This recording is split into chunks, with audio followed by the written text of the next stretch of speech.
اسمعوا الفيديو للآخر عشان تعرفوا رد الدنيا الصيفية على الفيديو الفاضح لها.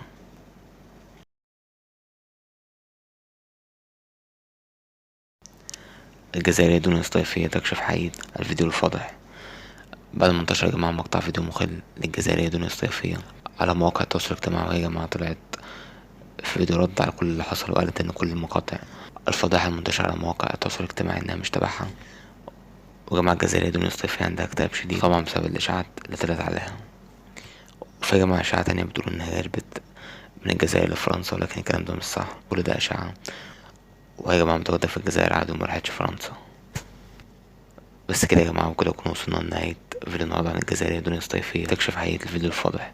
متنسوش لايك واشتراك في القناة، والسلام عليكم ورحمة الله وبركاته.